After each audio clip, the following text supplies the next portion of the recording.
What's up, guys? Our Wrestling Podcast back at you with another episode. This is Dave Vicious along with Just the Total Package and Craig the British Bulldog, bringing you our perspective on the world of professional wrestling. No inside sources, no ties to the industry, just stories from the diehards, sharing opinions with you. Today's topic: what if? For audio fans, give us a listen on Apple, Spotify, Soundcloud, iHeartRadio, Stitcher, and Google Podcast, or watch our videos on YouTube at Our Wrestling Channel. On social media, can you hook us up with a follow on Instagram or Twitter at O.W.P 2019, or on Facebook at Our Wrestling Podcast. This is not your Marvel What If. Jess, what are you talking about? I think we're going to have some fun here. It's fantasy booking, you know. I have to give into it. I like it. It's funny. I was always against fantasy booking, but whenever we do topics about it, I'm like, that's kind of fun. So, it's just what if? What if something didn't happen the way it happened? And would the outcome be different? Would wrestling be different? What if, Dave? What if? What if? So what if Triple H didn't beat, say, oh gosh, our lovely gentleman Harlem Heat man at WrestleMania? What would have happened then? What if he had lost? Right? I'm not. That's just one example. What things have changed. Yeah, you know? like what if Booker T won the world title at WrestleMania 19? Would be a good because we all thought that should have happened. Yeah, right. So, you know, so but we can get less controversial about it. Yeah. Okay. Yeah, I'm down with that. I think I got a few ideas. You want to lead us off, buddy? What do you got? So I will go with this is an obvious one, but I will go with what if Hulk Hogan never turned heel in WCW? So they brought Hall and Nash in. The whole concept from the beginning was something that Eric Bischoff saw happen in Japan.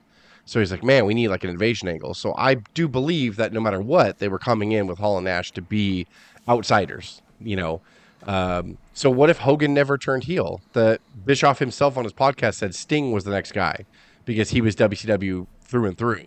So rather than it being like an outsider, because like when Hogan joined, it was more like, ooh, ex-WWF guys like invading WCW. And they kind of played off that until they got sued and then they backed off that. But I mean, it was still a hot angle. But if they had to switch gears, if Hogan didn't do it, they were going to use Sting. And because Sting was the only WCW guy that never left, Flair left for a while. Anderson left, like all the people have left, like, you know, WCW at one point for WWF when they went back. But Sting stayed the entire time. Literally, he never went to WWF even after WCW fell. He went to TNA, and then he finally went to WWE like right after that.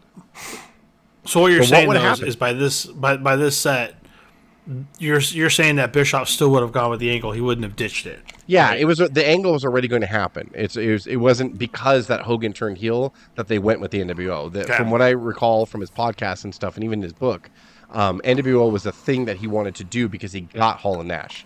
So he was like, I don't want to re-debut them as Vinny Vegas or the Diamond Stud. I want to. I have a weird take on it because I think about not only the WCW side but the WWF side at the time, because WWF reacted pretty harshly when it went down the way it did.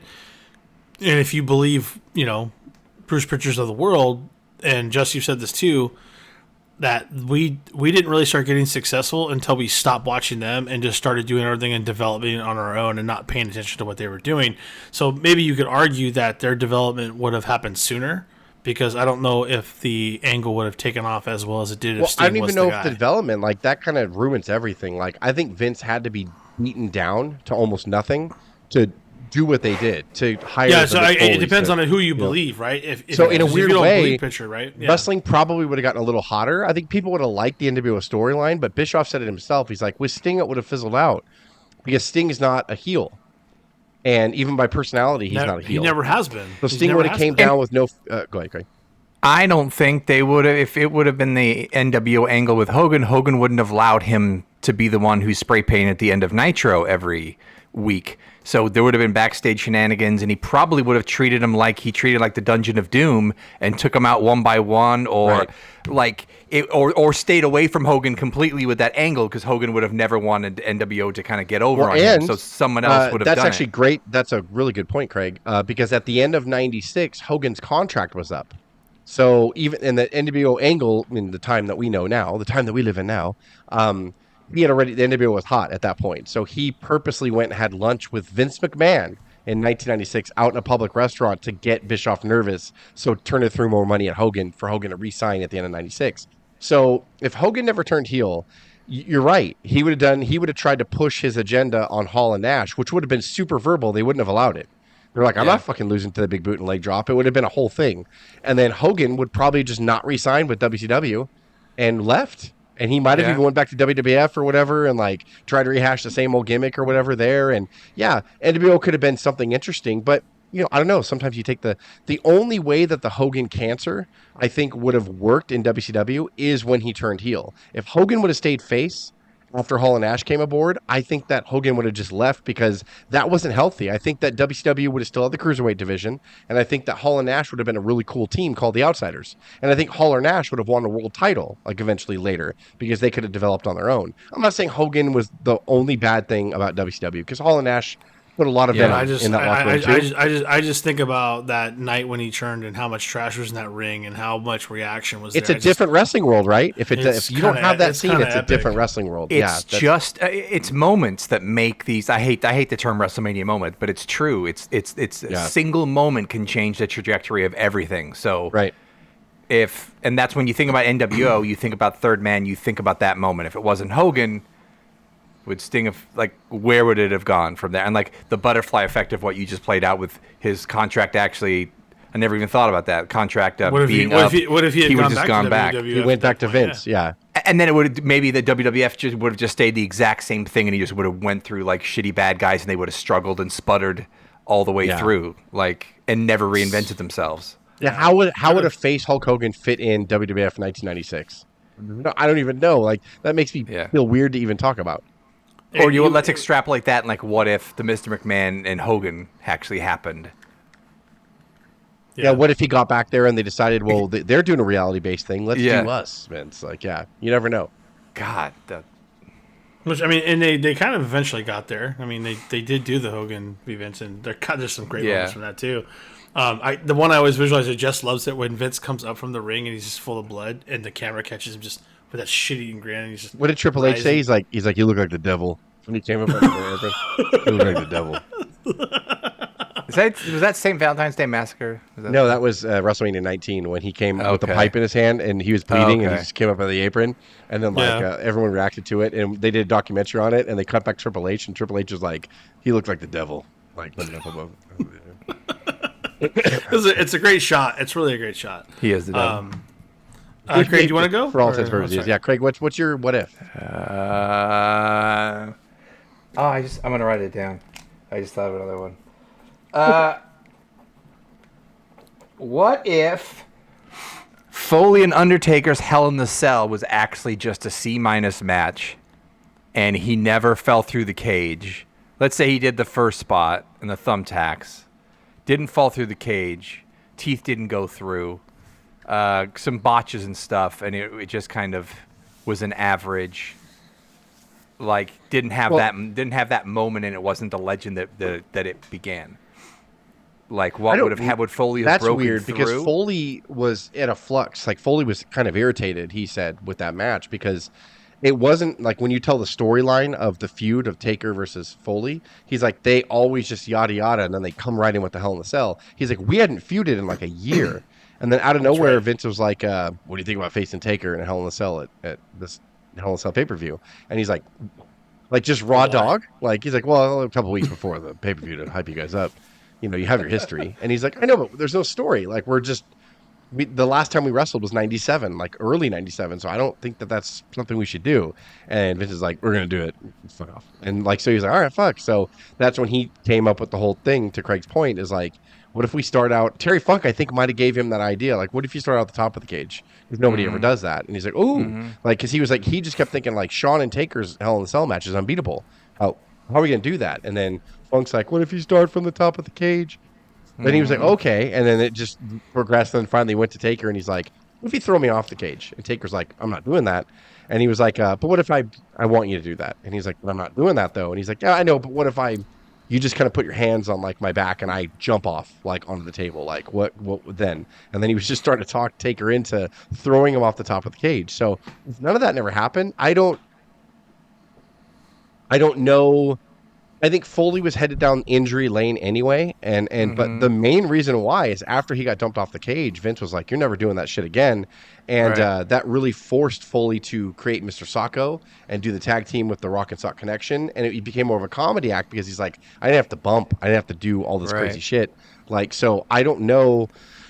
Would Foley have kept going hardcore like for the rest of '98 into '99, even though he did have that killer fucking I Quit match against The Rock in '99, but after 98, he started experimenting with being funny and like coming up with different things to do. So I don't know. I don't know if it would have affected Mick Foley's career that much. It wouldn't have been a legendary match, like you said. So nobody would never talk about. But do you think it would have affected Taker's legacy or Foley? I don't know if it would. No, not Taker's at all. I was just thinking in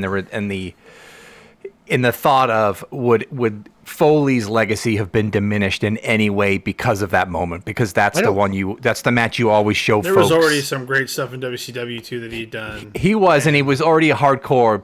But even though I think the Rock's I Quit match was on the documentary of Beyond the Mat, so I think that solidified him more than anything. I don't know. It's funny you say that. Is the Cell match because maybe that match doesn't happen, right? Yeah. Yeah, I almost like but that maybe proves Vince's point and even Foley's point later when he thinks about it. That was all unnecessary. Yeah, like I didn't have to do any of that. Like it was one B pay-per-view. It wasn't even like a Rumble or a WrestleMania or a SummerSlam. It was a King of the Ring, and he fucking. Go back. I mean, just if you go back and watch it, he did all that on a B pay-per-view. That's insane. Like, altered his life. Like, legitly altered his life. Yeah. So that's a perfect contrast to the What If. Like with Hogan, we're like, no, he needed to turn heel, or none of that would have been the same or good. But I'm thinking like maybe the Foley Hell in the Cell match in '98 was unnecessary and didn't need to happen. Like. I mean, the match, like you said, could have been a C match or a C- match, but it would not have affected Undertaker at all because the streak really defined his career. And then Foley was really defined by the Beyond the Mat stuff, and then Mr. Socko after that. And then it was fun to talk about how hardcore Foley used to be, and but I think Foley's real legend got developed after the Rock feud in '99. Yeah, that's cool. Dave, what stuff. What if you got, huh? Dave. Yeah, sorry. I'm gonna put you in the way back machine, and just you could probably do a little more justice on the foundation of the story. But my what if is simply it kind of goes a different way because they had plans for this guy, big plans for this guy. And well, if I think you're gonna go the way you're gonna go, they did. The big plans for this guy. What if Magnum TA never got into that car wreck that ended his career? Well, he would have been world champion. Flair's already said it. Flair's like, dude, he was the guy. Like, we were looking at him. He was tall. He was handsome. Like, he had the fucking Magnum TA mustache. Like, he had the whole look. He had the body. He did. I mean, he was tall. Like, he was a handsome guy. The women loved him. Like, Flair said he was absolutely going to be world champion. He was like, he was going to beat me, no question. It was just red. Could he have saved Crockett and taken it to heights where it wasn't with Flair? Like, could he have been there, Hogan, and actually... So the answer, in my opinion, is yes and no. Yes, in the sense that it would have been something. They never found their answer to Hogan, and they didn't want to pull the trigger on Luger. So yes, they would have found. I don't think he would have been as big as Hogan, but he would have been their crown jewel, like their baby face that guys thought was cool and women wanted to marry. But Crockett sold to Turner because they spent more than they made. That's literally how simple it was. They just spent too much fucking money. And they bought a dying UWF from Bill Watts, and they had no business doing it. And then they realized when they bought the company from Bill Watts that it owed more than Bill Watts told them that he owed. So it had greater debt and payable back debt that they didn't put in the contract of, hey, if we buy your company, we don't fucking own your debt. They fucking inherited the debt. So and then they tried to chase Vince nationally and bring Starrcade out of Carolina and put it in Chicago, and it flopped, and the fans got pissed. And so I think Crockett was going to go out no matter what because they spent more money than they made, which is, I know it sounds so simple in business, but you still go to the WCW world. You still bring that talent with you. I guess my other part of that question is, does that delay or affect Sting's meteoric rise as well if Magnum TA is in the picture? Yes, and I think it affects Luger's as well. And Luger was a lot bigger than people think back in the day. Luger was over. Yeah, he was over. Yeah, when he turned face, he should have beat Flair at least once. Everybody else did. Ron Garvin did, for fuck's sake. Yeah, I'm sorry. I know it's way back, and I know some people who listen. Who the heck's that guy? But No, if you Magnum don't TA go back was and like- watch No, it, he was that's a great one. legit. Magnum He's TA was legit, heralded man. as one of like the guys that never was. You know, when you talk about greatest guys that never won the world heavyweight title, everyone says Scott Hall, and they should. That's fair. Or they say, excuse me, or they say Kurt Hennig or whatever. But like Magnum TA, like he was destined like to be NWA champion, and He might have held was it for a long big. He time. could work. Yeah, he could have gone around with Flair for years, all over the town, and lost it and won it back, and the crowd would have been right by his side when he did it. And like, yeah, it's like Magnum was, he was a tall guy that could work. He worked like Barry Windham. I Like, was they gonna both say had this talent. I remember the I Quit match, that brutal match with Blanchard, but I don't remember watching a lot of Magnum TA, so I didn't know whether he had that There's X not- factor and there's whether not a he lot was an to A+ work with. worker. I don't know. I don't have an answer. I know he was capable of working. He had the look and he had the body, but there's just, to your point, there's not a lot of material out there because he was just getting started. And did he have the charisma? Like, how was he good on promo? I don't. He was okay on promo. He wasn't wonderful, but it was weird. It's like you look at Dusty, and Dusty didn't have the look, so Dusty was charismatic and he was great on promos. Magnum's like good looks was the charisma, if that makes any sense. There's a lot of good looking guys like Tom Zank that didn't have the charisma, and like just when you were the face too, you weren't supposed to have like the charisma that the heels had. But it's almost I'm like just gonna go out there and give my best. Yeah. You know? Exactly. And Magnum didn't have that attitude. I think Magnum knew, like, my personality shines when I just fucking smile and I give the crowd like the little winkety dinkety, and it makes people fucking respond. He looked at me like Winkety and dinks. that was a thing that Hogan had. Hogan was great on the mic, but Hogan, when he would look at the crowd, I'd seen him live in his heyday, and when he would just turn around and look at people, people would fucking pass out. Like, it was crazy. Yeah. Like, it was an odd. And That's Magnum, the- I think, had that kind of magnetism where he could just look at the crowd and the women would be like, and like the guys would be like, oh yeah, like, you know, it's just he had that it factor. That what if is on my mind even before we did what ifs. That was like one of the first things that. And for people who don't know, by the way, he was in his Porsche and he wrapped it around a telephone pole, I believe, and in an accident. And I don't know if it was a rainy night or a super, like, he was going to a rural area or something like that. I can't remember, but he wrapped his Porsche around a fucking telephone pole, and the pictures were like devastating. Like, Pictures of the Porsche, car, it's fucking there's no car. The Porsche was a horseshoe, like when it was done, and looks it's a like he should have miracle that survived it. Yeah. he shouldn't have. He should have died, and he still is alive now. And he I know he's in a wheelchair, but he did walk eventually. But he's very weak on his legs or whatever. But like, it could have been way worse. Like, I don't believe he's paralyzed from the waist down. I think he's just like very weak. And Yeah, he walked to the ring for a Crockett Cup on crutches or something, didn't he? Or Yeah, he like did, some yeah. sort of event. Yeah, but a year he's in a later. wheelchair now. Like, it just, his lower body was never the same, and that was it, man. That ended legitly straight up ended his wrestling career. It's a tragic, tragic story. And as far as I know, it wasn't because he was drunk or intoxicated. He didn't do that stuff. So it was just he lost control of his car and wrapped it around a pole, and that was it, man. Like, that was it. Yeah. Well, that's a pretty good what if too, though.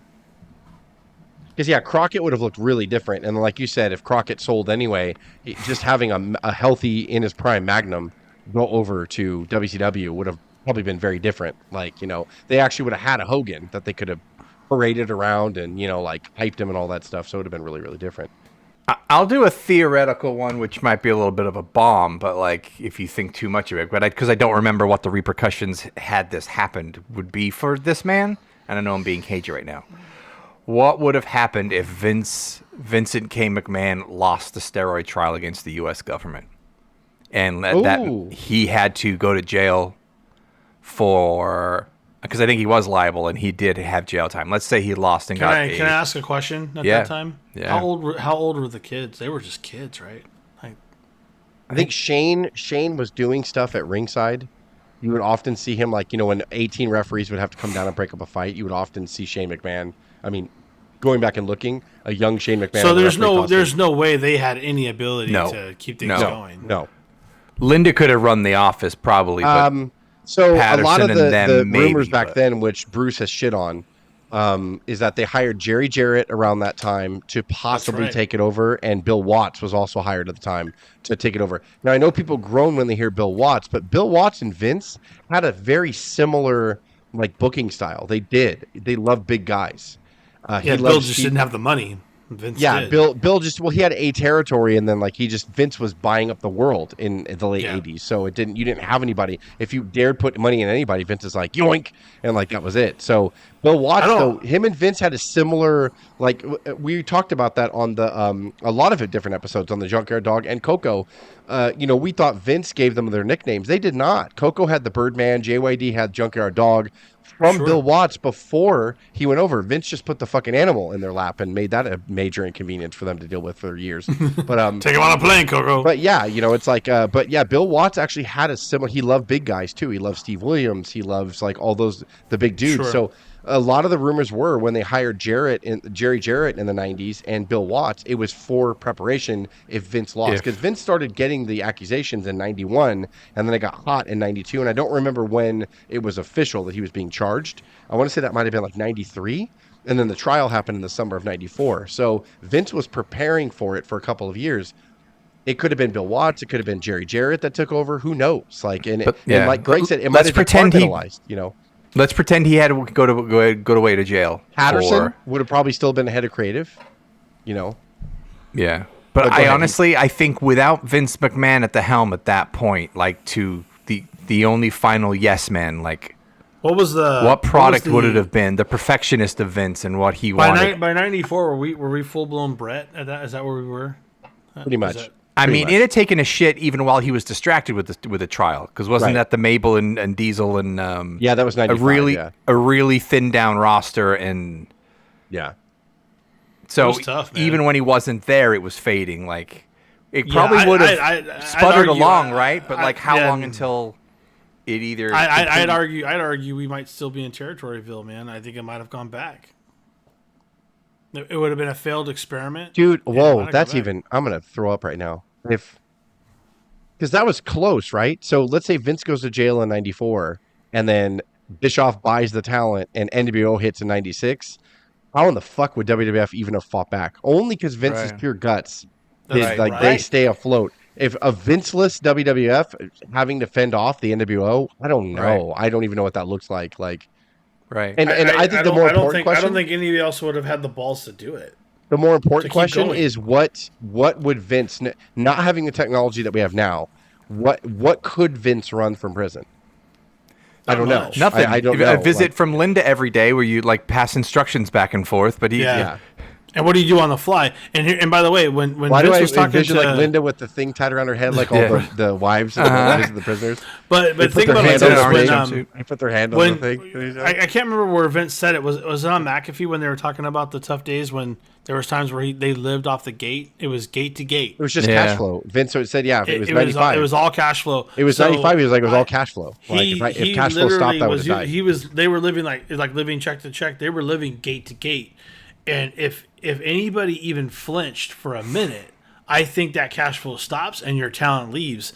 And I don't know if anybody could have handled it and kept it up here and just kept it together except for VKM. Vince had to talk to those guys. Like when any of them had a question, Vince would hit the famous Lorne Michaels thing that Vince had. He'd make you wait for hours, and then you'd be so pissed. You're like, I'm going to let him have it. I'm going to talk to him about this and this and this and this. And then they said they'd go in there and he would just de-arm you so quick. Vince would, that you would be leaving his office. He's patting your back. All right, pal, we'll see you out there. And then he closes the door, and you're what like, the hell just happened? I didn't address one fucking issue that I had. You think Jerry Jarrett could have done that? You think Bill Watts could have done that? Right. No. That's the difference. Is in fact, proven failures with all their successes. Also, they would have been. Well, Jerry Jarrett would have cowered down, and Bill Watts, they would have been screaming at each other. Let's be real. Yeah. And they're not without the vested interest of it being McMahon's life and blood. So it's like, failed. I'm going home at 5. Right. Sorry. Yeah. It's not their baby either. Everything that they ran was kind of inherited or bought. Jerry Jarrett would have just tried to put the title on Double J. He should be a world champion like every week. Well, that's true. Double J world champion every week. Yeehaw. God. Double J. Could have been a different world. That's actually probably the best. Wrestling itself could have died, right? Like, because if the NWO still screwed up and WCW's running wild and if Bischoff was right where Turner was going to cancel it no matter what, I refuse to believe that if they were still putting up 4.0 Monday Nitros, which they were not towards the end, they were putting up like 2.6. I refuse to believe that if Nitro was still putting up a 4.0 or a 4.5, I think that Turner still might have canceled them, but they would have sold no problem. And Turner might have said, well, you could still have a home here. We just don't want to own you. Sell to a separate entity and you'll get a time slot. And that's what would have happened in WCW. Somebody would have bought them with the TV deal. The only reason why it sold for pennies on the dollars is because the TV deal was canceled and then it became worth nothing. So that's why Vince came in and said, I'll give you like $4 million for it. And they're like, sounds good. Here you go. That's, it was just worth the library at that point. Wasn't even 4? Wasn't it like 2.5 or something? I think it was like 3.5 or 3.2 or something like that. It's an insane amount. The money he made, the money he made in the first 2 years of DVDs that he was able to put out, Best of Starrcade, Best of Clash of Champions, no Monday doubt. Night War, he made that fucking money back. Just the network uptick of having that on the network. Come on. I mean, but I think that what if, Craig, we should end this episode on that because that's probably the best one. Like, what if Vince McMahon went to jail? I don't think anything would be the same. Yeah, I never even thought about that. It would have been so different. Like, wow. It would have been I'm looking at my what ifs and I'm like, I don't have any. It would have been like Mad Max and Paul Heyman and ECW would be the leader. Like that's what it would what be. if Stone Cold was in front of wrestling would be a mud show. It would be on after the Monster Truck shows nowadays. Like Paul Heyman, I remember that. I remember Paul Heyman in a throne going, "Go ECW, That was so fun." Or you have wrestling going right in the roller derby. Remember that? Rock and roller derby. God, yeah, it would be like we would fun. go watch a minor league baseball game, and then WWF's here. Oh, like that's what it would be. No ECW. Oh my. Oh. So good. Man, I like this format. You can do this a million ways. It was fun actually. I liked it. Yeah. And I just noticed we kept our unscripted thing in the back, which is fine. Shit. Well, as we were doing this episode, I was thinking like, I'm not really going to be able to edit any sounds in because this is all stuff that never happened. So what sound clips am I going to actually put in? So we'll just edit this. We'll just air this episode raw, so it's unscripted technically. Raw. Yep. For audio fans, give us a listen on Apple, Spotify, SoundCloud, iHeartRadio, Stitcher, and Google Podcasts, or watch our videos on YouTube at Our Wrestling Channel. On social media, can you give us a follow on Instagram or Twitter at O.W.P 2019 or on Facebook at Our Wrestling Podcast. For Dave, Justin, Craig, this is the O.W.P signing off. Have a good one.